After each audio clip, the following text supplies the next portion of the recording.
importance of local communities and engaging them in the sort of climate policy discussions and sustainability projects.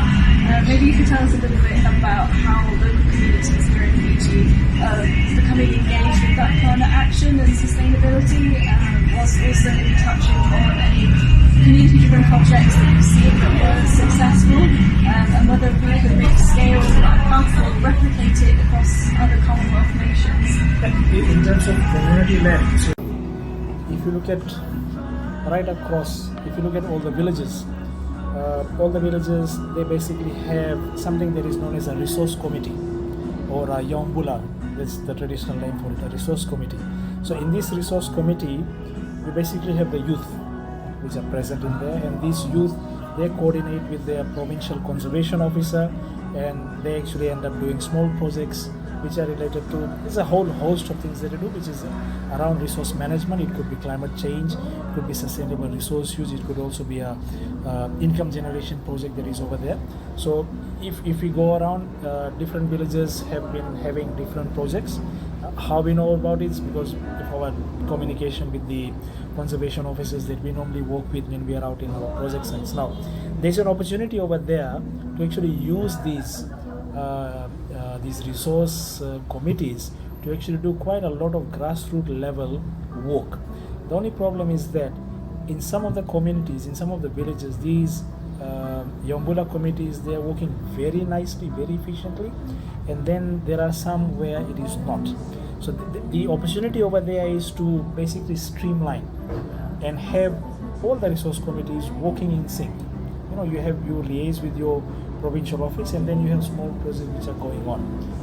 I will not be able to name any specific projects as such, but I know that there have been a lot of projects which have been running, especially in the Namosi and also in the Sarawak province, where we are actually currently doing the project, and the conservation officers over there have been successfully able to implement certain projects with the help of this Yombula committee. And because the youth are involved over there, it becomes these youths have actually developed this very strong sense of ownership towards their resources, towards their land, towards the Vanua, as they say it in Fijian, and then they're actually able to do wonders.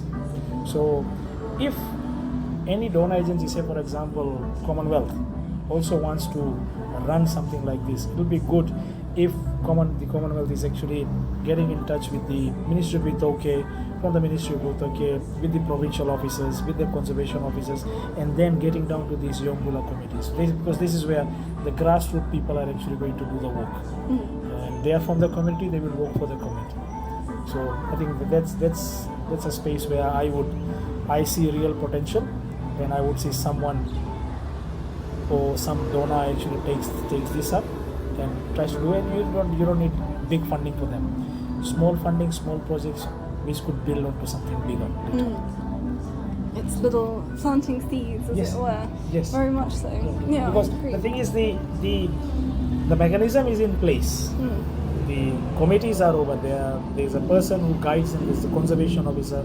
So the mechanics of what needs to be there and how it needs to run is there. It's just that the machinery needs oiling. If the machine is oiled up nicely and properly, things will happen. That is what is missing in some places. So but in streamlining. some places, yes, in some places where people are doing wonderful work. It's small things that they are doing, but wonderful work. So maybe something like that needs to be there by someone. So taking that much more sort of grassroots local approach is sort of there to make the biggest impact for people on the ground. Yeah, exactly. Because right now what happens is, we run projects, we get funding from a donor, we come and we tell people, you need to do this and this. They're just listening to us and they try to follow, but there is no real sense of ownership. When you talk to them, you make it out. Okay, there isn't that real sense of ownership in them. But then if you tell them, okay, this is this amount of money with this particular budget we are giving to the community, and your conservation officer and the ministry will look into it. We'll also provide some external technical support to you. That is where the ownership comes in, because you're now giving money, resources, everything to the grassroots people to do work, as opposed to just telling them to join the bandwagon. That's what happens most of the time. No, I would definitely agree. There's plenty of work to be done. Yes.